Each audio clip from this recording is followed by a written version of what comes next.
Hey, what's up guys? Welcome back to the channel. My name is Travis. Today's video, we're going to be looking at the very first RODI water test that I've ever done through ICPanalysis.com. Now, I have used this system before and this company, but this is the first time that they ever sent me the vial that had the RODI as an option to test. So not only did I get my tank done, but I also got the RODI, which is pretty sweet. And I'm thankful that I did, because I did find a few things that are a little higher than I want them to be. So yeah, this first part of the video, I'm going to show you guys the test results, kind of talk about why it might be important for you to test your RODI water. And then we're going to move down to the fish room. We're going to look at the RODI system, and I will change out some filters and just talk a little smack while we're doing it. So with that said, let's go ahead and get started. All right, so let's go ahead and jump right into the test results for the ICPanalysis.com. And just a quick heads up, guys, they are not paying me. They're not sponsoring the channel. They didn't send me any test kits. I just happened to order from them because I've kind of tested through them for the majority of my test kits, besides way back when I first started with Triton. And this is, again, the first time that I've gotten one that had the RO as an option to send in, as well as the tank water. So yeah, shout out to them. That's a very good idea. And yeah, so with that said, they do test, it looks like 38 different metals in your RO water. And don't really worry about the suggested here, because you can see that it's kind of like ICP, you know, Florida, ocean, ocean, ocean. Don't really look at that. Just focus on the blue here. And yeah, so first things first, when I looked at this, I saw that chlorine was 6.9 ppm. Now, again, these are very small numbers, but that is definitely an indication that my carbon blocks, which are going to be the two, not the first chamber, but the two heading to the left, those are both carbon blocks, and it's a good indication that they are not doing very well. Now, just a heads up, I have changed the carbon blocks out every 6 months, but again, I do make a ton of water in the fish room. We have that 160 gallon or 65 gallon RO storage bin, or RO storage container. And yeah, so I burn through a ton of water every single week, and I think 6 months might be too long. I might have to start changing out the carbon blocks a little bit sooner. So with that said, chlorine was my very first red flag, and yeah, definitely went over to BRS and ordered the filters, which I'll show you guys here in a second. And then kind of moving down here, you know, when I look at metals that concern me, chlorine is definitely on the list of overall things that kind of concern me. But we got iron here, and then we got aluminum, which are, you know, again, this is parts per billion, but it's still, don't like having that in my tank. What's the other one? Copper. It's here somewhere. Here we go.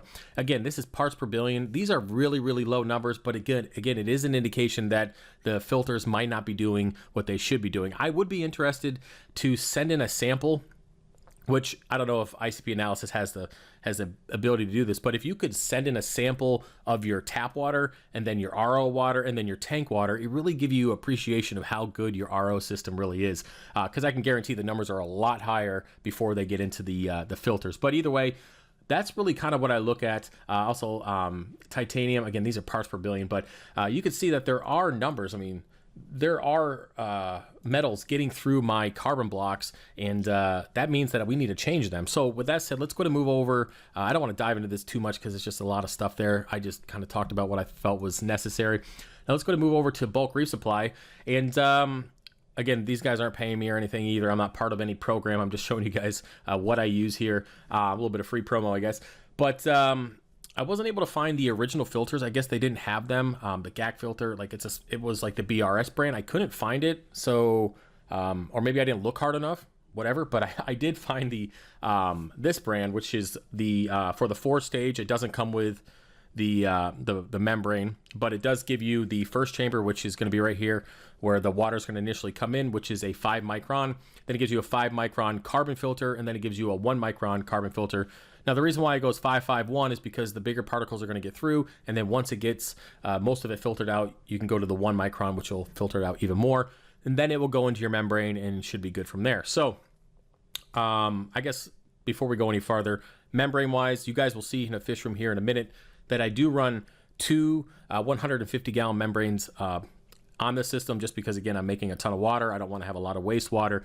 And both of those were changed out 6 months ago, along with these filters. But these are the ones that you got to change out every 4 to 6 months. And then your membrane, you have to change out at least once every 2 years or so. I usually change it out every year, but that's just kind of on me.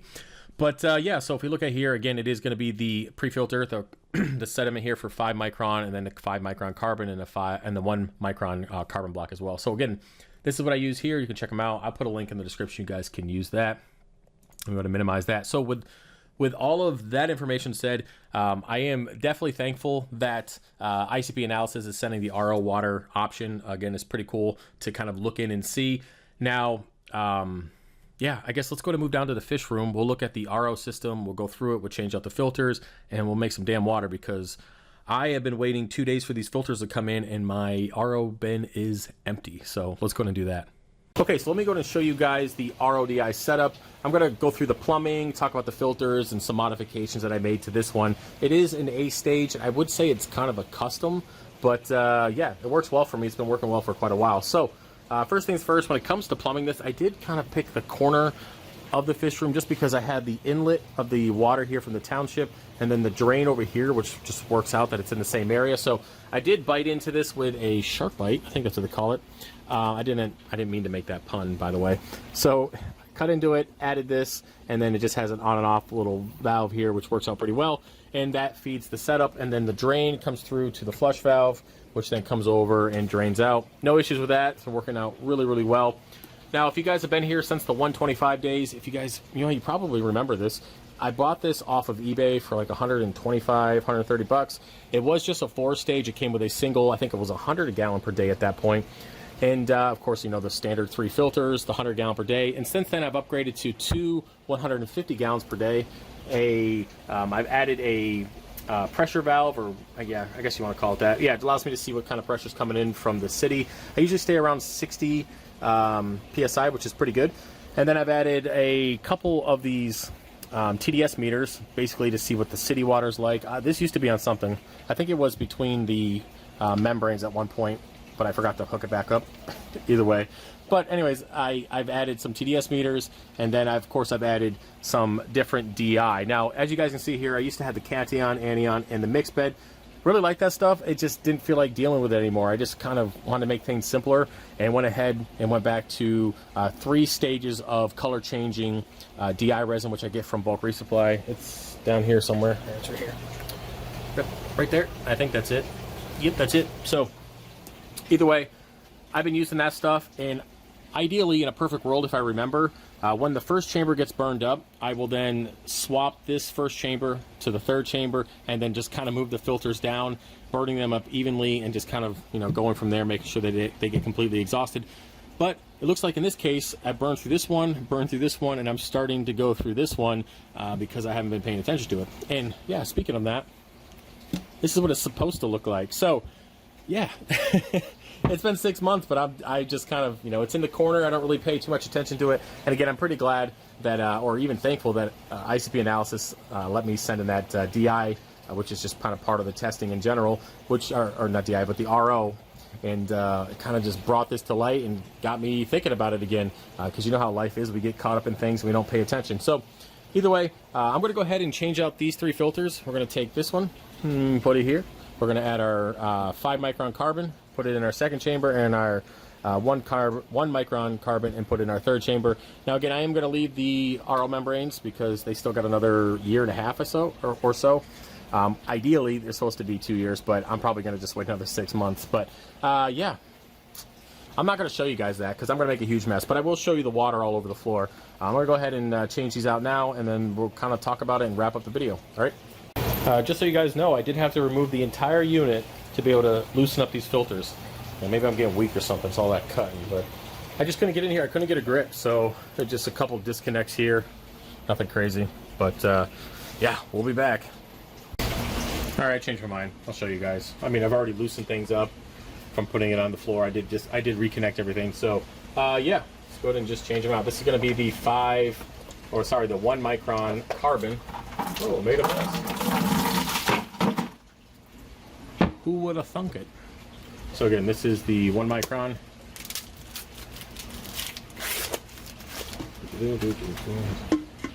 This is why I love having the fish room in the basement, because a little bit of water on the floor ain't too bad. But if it was upstairs, might be a problem. I'll tighten these guys up after. Works out pretty good. So this is the 5 micron carbon. Dropping that in there. So yeah, I'm hoping that the next build will be just as good. I think I gotta change out these O-rings. They're starting to wear out. I mean, how old are these? Like 4 years old? Something like that? 5 years old? Something, man. So, good. And then the dirty one. Check it out. Hopefully, twist. Nope.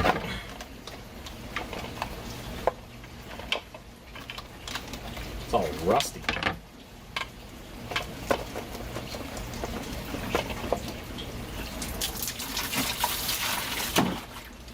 Alrighty.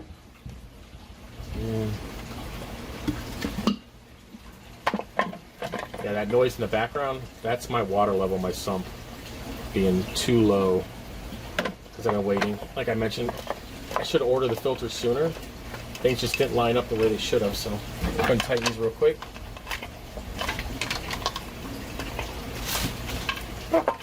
And knock my shit down. Where's my little clip there? There we go.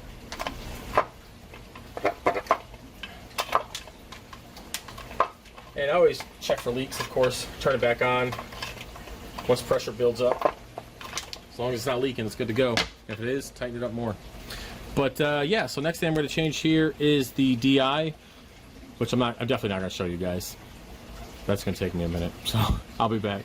All right, so finally finished. Took me about 10 or 15 minutes. Made a mess, per usual. And I'm going to try to stand over here without slipping and smash my head off the floor. Anyways, right now, I just went ahead and turned it on, checked for leaks. Everything is good to go. And I did open up the flush valve. You can see I'm at a little under 40, so let me go ahead and put the flush valve off. And it'll go to its normal working pressure, which is a little higher than I thought. Okay, closer to 70. All right, everything's holding strong. No leakage. Don't hear any hissing, which is pretty common for this one. One of the seals isn't that great on this one, and it does make a hissing sound if it's not sealing correctly, but it's pretty good, minus the loud sump in the background.